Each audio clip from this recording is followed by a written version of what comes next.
Hello everyone, welcome back to my channel. Friends, मैं थोड़ा सा ज़ुकाम हो गया है, इसलिए मेरी आवाज़ आपको बदली बदली सी लगेगी, तो इसलिए प्लीज़ आप लोग माइंड मत करिएगा। तो चलिए हम वीडियो को शुरू करते हैं। शुयांग ने वेइंग को जानबूझकर धक्का दे दिया था, जिसकी वजह से वेइंग खुद को संभाल नहीं पाता और ज़मीन पर गिर जाता है। वेइंग बहुत घबरा गया था क्योंकि वो ज़मीन पर पेट के बल गिरा था। वो जल्दी जल्दी से डॉक्टर से मिलने जाता है। इधर कनाडा पहुंचने पर वांग जी को पता चला कि उसकी मीटिंग कैंसिल हो गई थी। इसकी वजह से वांग जी नेक्स्ट फ़्लाइट से ही वापस आ गया, पर उसने वेइंग को नहीं बताया था और वो सीधा उसके कॉलेज पहुंचता है। वहां पर पहुंचते ही वो वेइंग को कई बार कॉल मिलाता है, पर वेइंग कॉल रिसीव ही नहीं कर रहा था। तभी वांग जी को वेनिंग दिखाई देता है और वो उससे वेइंग के बारे में पूछता है, तो वेनिंग उसे सारी सिचुएशन के बारे में बता देता है। वांग जी बहुत घबरा गया था। वो बिना एक पल गंवाए सीधा उस हॉस्पिटल पहुंचता है जहां वेइंग डॉक्टर से मिलने गया था। वांग जी उस रूम की तरफ जाता है जहां पर वेइंग डॉक्टर से बात कर रहा था। वो उस सच के बारे में जान जाता है जो वेइंग इतने दिन से उससे छिपा रहा था। उसे रोना भी आ रहा था और वेइंग के ऊपर बहुत बहुत ज़्यादा गुस्सा आ रहा था कि आखिरकार क्यों वेइंग ने उससे इतनी बड़ी बात छुपाई। वेइंग, जो कि अनजान था, वो अचानक से डोर बंद होने की आवाज़ से चौंक गया। वेइंग उठता है और देखता है तो वहाँ पर कोई भी नहीं था। उसे टेंशन हो गई थी कि आखिरकार वहाँ कौन था, और उसने वेइंग और डॉक्टर की कितनी बात सुन ली थी। इधर वांग जी सीधा एयरपोर्ट से आया था, इसलिए वो कैब से वहाँ आया था। वांग जी को अभी भी अपने कानों पर यकीन नहीं हो रहा था कि क्या ये सच था कि ये बच्चा वेइंग की जान के लिए खतरा हो सकता था और वेइंग ने उससे इतनी बड़ी बात छिपाई। उसके दिल में जो एक खुशी थी, जो एक एक्साइटमेंट थी, वो न जाने कहाँ गायब सी हो गई थी। कैब ड्राइवर कहता है, सर सर, पर वांग जी तो उसकी बात ही नहीं सुन रहा था। तभी ड्राइवर थोड़ा सा तेज़ आवाज़ में बोलता है, सर आपको कहाँ जाना है। वांग जी अभी भी अपनी पुलिस यूनिफॉर्म में ही था। वो कहता है, लान मैंशन। ये नाम सुनते ही कैब ड्राइवर चौंक गया और बोला, सर क्या आप वो फेमस पुलिस ऑफिसर मिस्टर लान वांग जी हो? I am really happy, so happy कि मुझे आपसे मिलने का मौका मिला। पर वांग जी उसकी किसी भी बात का कोई जवाब नहीं दे रहा था और नहीं तो ध्यान दे रहा था। उसकी आंखों के सामने वेइंग का चेहरा और कानों में वेइंग और डॉक्टर की बातें ही गूंज रही थी। तभी वांग जी को अचानक से गुस्सा आ जाता है और वो ड्राइवर पर अचानक से चिल्ला देता है और कहता है, प्लीज़ आप चुपचाप ड्राइव करिए। कैब ड्राइवर चौंक गया था। कुछ देर बाद वांग जी कहता है, सॉरी। तो कैब ड्राइवर स्माइल करते हुए कहता है, इट्स ओके सर, कभी कभी हमारा मूड ऐसा हो जाता है कि हमारा किसी से भी मन नहीं होता है बोलने का या बात करने का। आई डोंट नो कि आप किस वजह से परेशान हो, पर जो भी बात है उसे आप अपने मन में मत रखिएगा और आप अपने पार्टनर से ज़रूर बात करना। वांग जी अभी भी कोई जवाब नहीं देता है। कुछ देर बाद वो लान मैंशन पहुंच गया। शिचन वांग जी को अचानक से आया हुआ देखकर चौंक जाता है और कहता है, वांग जी तुम्हारी तो मीटिंग थी ना कनाडा में, तो तुम अचानक से इतनी जल्दी कैसे वापस आ गए? वांग जी कुछ भी नहीं बोल रहा था। तभी शिचन बोलता है, वांग जी क्या तुमने वेइंग को इस बारे में बताया है कि तुम वापस आ गए हो? पर शिचन बोलते बोलते रुक जाता है क्योंकि उसे वांग जी के चेहरे पर गुस्सा साफ साफ दिख रहा था। वो कहता है, वांग जी क्या हुआ है? तुम किसी बात से नाराज़ हो क्या? कुछ हुआ है क्या? तुम कुछ बोलो। वांग जी कहता है, मुझे डैड के रूम की चाबी चाहिए, मीटिंग रूम पर, जहाँ पे मिस्टर लैन अक्सर अपने ऑफिस क्लाइंट्स के साथ मीटिंग करते थे। ये सुनकर शिचन चौंक जाता है। शिचन कहता है, वांग जी लेकिन उस रूम में तो तुम काफ़ी टाइम से गए नहीं हो और वहाँ लिक्वर अल्कोहल की बॉटल्स रखी हुई हैं। न जाने आज वांग जी को क्या हो गया था। वो धीरे से स्माइल करता है और कहता है, आज मुझे ड्रिंक करने का बहुत मन हो रहा है। शिचन कहता है, लेकिन वांग जी, पर वो आगे कुछ नहीं बोलता है और उस रूम की चाबी वांग जी को दे देता है। वांग जी उसे लेकर वहाँ से चला गया। शिचन शॉक्ड हो गया था। आज तो लान शिरन भी नहीं थे जो वांग जी को रोक सकते थे। लगभग 2 घंटे बाद वेइंग लान मैंशन वापस आता है। वो काफ़ी स्ट्रेस्ड था। उसके चेहरे पर अभी भी बहुत टेंशन और थकान दिख रही थी। वो अपने रूम की तरफ जाने लगता है। तभी शिचन बोलता है, वेइंग, क्या तुम्हें पता है कि वांगजी वापस आ गया है? ये सुनते ही वेइंग के चेहरे पर खुशी की एक चमक सी आ गई। वो कहता है, क्या मिस्टर वांगजी वापस आ गए हैं? पर उन्होंने मुझे क्यों नहीं बताया?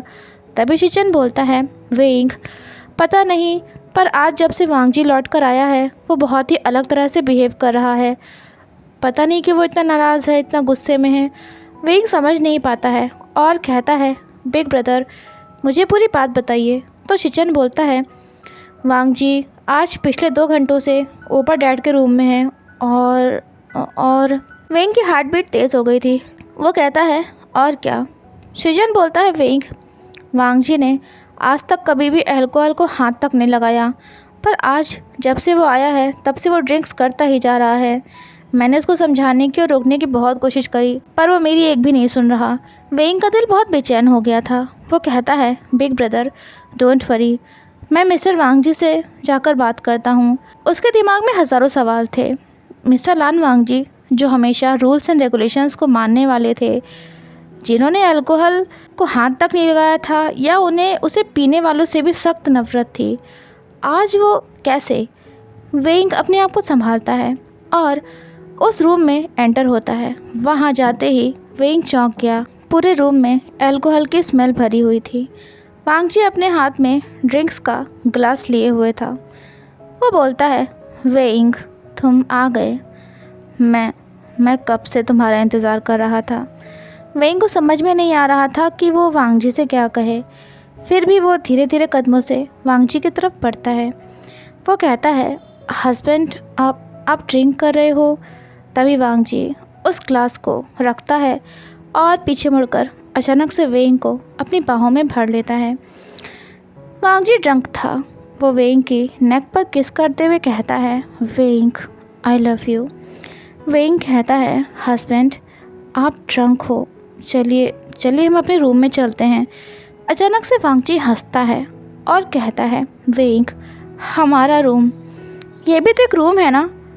ओह, मैं तो तुम्हें बताना ही भूल गया, ये मेरे डैड का मीटिंग रूम है। मैं काफ़ी टाइम बाद यहाँ पर आया हूँ। वेइंग कहता है, हस्बैंड, मैं बहुत खुश हूँ कि आप अपने पास से निकल रहे हो। तभी वांगजी वेइंग को टाइटली अपनी बाहों में भरते हुए बोलता है, वेइंग, क्या तुम मुझसे प्यार करते हो? वेइंग की सुनकर चौंक जाता है और कहता है, हस्बैंड, ये आप कैसा सवाल कर रहे हो मुझसे? वांगजी ने वेइंग को पीछे से हक कर रखा था। वो अपने हाथ को वेइंग के सीने पर रखते हुए कहता है, वेइंग, तुम्हारा दिल इतना तेज़ धड़क रहा है, मैंने तुम्हें अपनी बाहों में पकड़ा हुआ है, इसलिए ऐसा है क्या? वेइंग कहता है, हस्बैंड, चलिए ना, हम अपने रूम में चलते हैं। वहाँ चलकर हम आराम से बात करेंगे। आप अपने कपड़े भी चेंज कर लीजिएगा, आप फ्लाइट के दौरान थक गए होंगे। ये कहकर वेइंग अपने आप को वांगजी से छुड़ाने की कोशिश करता है, पर वांगजी ने उसे कसकर अपनी बाहों में पकड़ रखा था। वांगजी कहता है, वेइंग, तुमने मेरी बात का जवाब नहीं दिया कि क्या तुम मुझसे प्यार करते हो।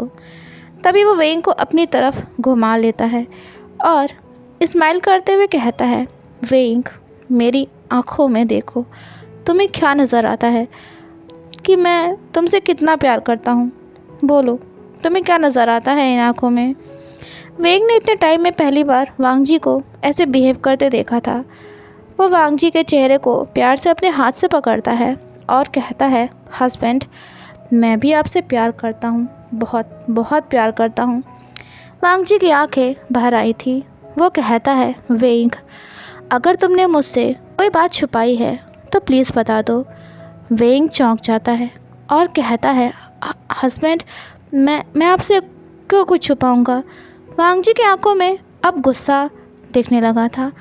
वो वेइंग को टाइटली अपने एम्ब्रेस में ले लेता है और कहता है, वेइंग, मैं तुम्हें एक और मौका दे रहा हूँ, प्लीज़ मुझे सब कुछ सच सच बता दो अगर ऐसी कोई बात है तो। वेइंग कहता है, हस्बैंड, आप मुझे हर्ट कर रहे हो। पर वांगजी उसे छोड़ने के लिए तैयार ही नहीं था।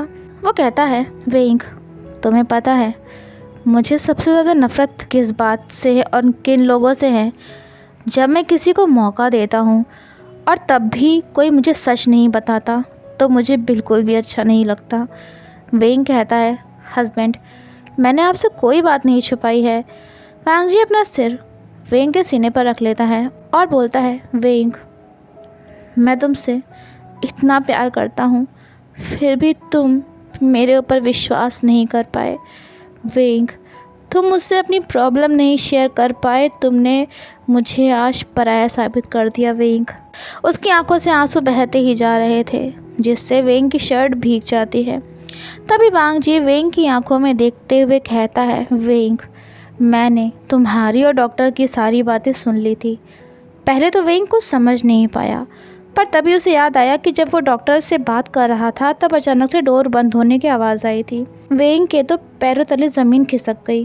वो जो सच इतने दिन से वांग जी से छुपाने की कोशिश कर रहा था, वो सच वांग जी को ऐसे पता चलेगा, ये उसने कभी सोचा ही नहीं था। वेंग कहता है, हस्बैंड मेरी मेरी मेरी बात तो सुनिए। पर वांग जी उससे एक भी शब्द नहीं बोल रहा था। वेंग वांग जी को रोते हुए देखकर बहुत बेचैन सा हो गया था और उसकी भी आंखें भर आई थी। वो कहता है, हस्बैंड प्लीज़ प्लीज़ आप मत रोइए, मैं आपसे। तभी वांग जी वेंग का हाथ पकड़ता है और उसे अपने साथ वहाँ से ले जाने लगता है। वेंग को कुछ भी समझ नहीं आ रहा था कि वो क्या करे। तभी वहाँ शिचन आ जाता है। वो कुछ कहता, तभी वांग जी बोलता है, सॉरी गर्ल, बट ये मैटर मेरे और वेंग के बीच का है, इसलिए प्लीज़ आज आप कुछ मत बोलिएगा। शिचन कहता है, वांग जी मैं तुम्हारे और वेंग के बीच में कुछ नहीं बोलूँगा, बट प्लीज़ ध्यान रखो कि वेंग प्रेग्नेंट है। और पर वांग जी को उस वक्त देखकर बिल्कुल भी ऐसा फील नहीं हो रहा था कि वो शिचन या किसी की भी बात सुनना चाहता हो। वो शिचन को बो करता है और वेंग को अपने साथ रूम की तरफ ले जाने लगता है। वांग जी को याद था कि वेंग प्रेग्नेंट है, इसलिए वो कोई भी गलती नहीं करना चाहता था, पर यह बात उसे अंदर ही अंदर बेचैन कर दे रही थी। वो वेंग के साथ अंदर जाता है और रूम का डोर लॉक कर लेता है। वेंग डर गया था वांग जी के गुस्से को देखकर। वांग जी उसकी तरफ मुड़ता है और अपनी शर्ट के बटन्स को ओपन करते हुए वेंग की तरफ बढ़ने लगता है। वेंग कहता है, हस्बैंड मेरी बात सुनिए, मैं आपसे क्या बताता कि मेरी प्रेगनेंसी में कॉम्प्लिकेशंस हैं, जबकि मुझे पता था कि आप इस बेबी को लेकर कितना खुश हो। डॉक्टर ने मुझसे कहा है कि मेडिसिन से सब ठीक हो जाएगा, मैं और बेबी दोनों ही सेफ रहेंगे। और तभी वांग जी वेंग पर बहुत तेज़ चिल्लाता है और कहता है, वेंग चुप रहो तुम। वेंग डर जाता है।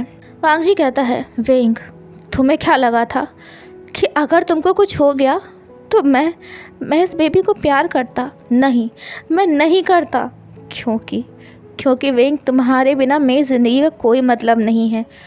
तुम मेरे लाइफ पार्टनर हो, मेरे ओमेगा हो, हम दोनों बॉन्डेड हो चुके हैं।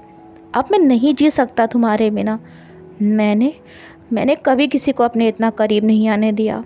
तुम आए मेरे करीब, मुझे प्यार करना सिखाया, मेरे दिल में फीलिंग्स जगाई, मेरे बेबी को कंसीव किया, और इतनी बड़ी बात कि ये बच्चा तुम्हारी जान पर खतरा बन सकता है, ये बात तुमने मुझसे छुपाई।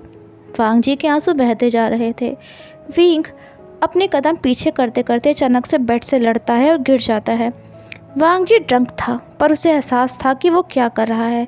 वो वेंग के चेहरे को प्यार से अपने हाथ से पकड़ता है और रोते रोते बोलता है, वेंग तुमने ये सोचा भी कैसे कि मैं तुम्हारे बिना जी पाऊँगा? नहीं, मैं नहीं जी सकता तुम्हारे बिना। सुना तुमने वेंग, मैं नहीं जी सकता तुम्हारे बिना। वेंग भी रो रहा था। वांग जी कहता है, वेंग जब भी मुझे मिशन पर जाना पड़ता था, तब मैं खुद को याद दिलाता रहता था कि मेरा वेंग मेरा वेट कर रहा होगा घर पर, मुझे वापस जाना है उसके पास। वेंग तुमने इतना बड़ा डिसीजन ले लिया और मुझसे एक बार पूछा तक नहीं कि मैं क्या चाहता हूँ। ये हमारा बच्चा है, पर वेंग सबसे पहले तुम मेरे लिए हो। इस बच्चे से ज़्यादा इम्पोर्टेंट तुम हो मेरे लिए। अगर कभी हमारा बच्चा नहीं भी होता तो भी मैं रह लेता, क्योंकि तुम मेरे साथ रहते वेंग, लेकिन तुम्हारे बिना मैं नहीं जी सकता हूँ। वांग जी बुरी तरह से रो रहा था। वेंग का भी बुरा हाल था। वांग जी कहता है, वेंग अब तुम अबॉर्शन में नहीं करा सकते हो। अगर तुम्हें कुछ हो गया तो मैं सच में मर जाऊंगा। मैंने अपने पेरेंट्स के जाने का दुख झेला है, पर अब तुम नहीं, तुम्हारे जाने का दुख मैं नहीं झेल सकता। वेंग, पर तुम इतने सेल्फिश निकले। तुमने इतना बड़ा फैसला करने से पहले मेरे बारे में नहीं सोचा। नहीं चाहिए मुझे ये बच्चा, तुम्हारे बिना मुझे कुछ भी नहीं चाहिए। वांग जी बिल्कुल पागल सा हो गया था। वेंग को बहुत तकलीफ़ हो रही थी वांग जी को यूँ रोते हुए देखकर। वो शख्स जो सबके सामने स्ट्रांग था, आज वो इतनी बुरी तरह से रो रहा था। वांग जी वेंग की आंखों में देखता है और रोते रोते कहता है, वेंग, तुमने क्यों किया ऐसा? मैं आज समझ गया वेंग, तुम मुझसे प्यार नहीं करते हो। मैं ही गलत फहमी में जी रहा था। वांग जी वेंग के कंधे पर अपना सर रख लेता है और कहता है, वेंग, अगर तुम्हें कुछ हो गया तो मैं भी मर जाऊंगा। हाँ, मैं क्रेज़ी हो गया हूँ, क्योंकि तुम्हारे बिना एक पल भी मुझे बेचैन कर देता है। पर शायद तुम मुझे प्यार नहीं करते। वेंग से रहा नहीं जाता और वो वांग जी को अपनी बाहों में भर लेता है और कहता है, husband, I am really sorry. I know, मुझे आपसे ये बात नहीं छुपानी चाहिए थी। मैं सच में बहुत बुरा हूँ। बस प्लीज़ ये मत कहिए कि मैं आपसे प्यार नहीं करता हूँ। मैं भी आपसे बहुत प्यार करता हूँ। तभी वांग जी वेंग के लिप्स पर अपने लिप्स से पैशनेटली किस करने लगता है। वो रोता जा रहा था और वेंग को डीपली किस करता जा रहा था। उन दोनों के आंसू बह रहे थे। तभी एकदम से वांग जी वेंग को किस करना बंद कर देता है और वेंग से दूर हो जाता है। वेंग को समझ नहीं आ रहा था कि वांग जी को वो कैसे संभाले। तभी वांग जी वेंग को अपनी बाहों में भर लेता है और कहता है, वेंग, I love you, I really love you. तुम मेरे लिए दुनिया में सबसे ज़्यादा इम्पॉर्टेंट हो। वेंग वांग जी की पीठ को रब करते हुए बोलता है, हस्बैंड, डॉक्टर ने मुझे मेडिसिन दी है, मैं ठीक हूँ। वांग जी के आंसू अभी भी बह रहे थे। वो कहता है, नहीं, तुम झूठ बोल रहे हो, तुम मुझसे झूठ बोल रहे हो। वेंग, उसके दिल में डर सा समा गया था। तभी वेंग वांग जी का हाथ अपने पेट पर रखता है और बोलता है, हस्बैंड, ये बेबी आपका और मेरा है। आप इतना स्ट्रांग हो, मैं और हमारा बेबी बिल्कुल सेफ रहेंगे। हस्बैंड, प्लीज़ आप विश्वास रखिए, सब अच्छा होगा। तभी वेंग वांग जी के लिप्स पर किस करता है और कहता है, हस्बैंड, प्लीज़ आप मेरे ऊपर यकीन तो करिए ना, मैंने आपसे इसके अलावा कभी कुछ नहीं छुपाया है। वांग जी की आंखें रोने की वजह से लाल हो गई थी। वो बोलता है, वेंग, तुम सच कह रहे हो ना? तुम मुझे छोड़कर नहीं जाओगे ना? प्लीज़ मुझसे वादा करो। वांग जी बहुत ज़्यादा रेस्टलेस हो गया था। उसकी हार्ट बीट बहुत तेज़ हो गई थी।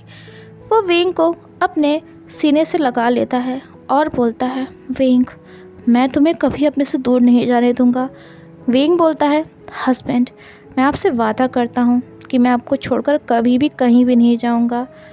और अभी हमें साथ में कई सारे सपने भी तो पूरे करने हैं ना हमारे। सो फ्रेंड्स, ये पार्ट यहीं पर एंड होता है। आप सबको कैसा लगा कमेंट करके ज़रूर बताइएगा। वीडियो को लाइक शेयर, चैनल को सब्सक्राइब करना मत भूलिएगा। तो फिर मिलते हैं नेक्स्ट पार्ट में। Till then take care and have a good day.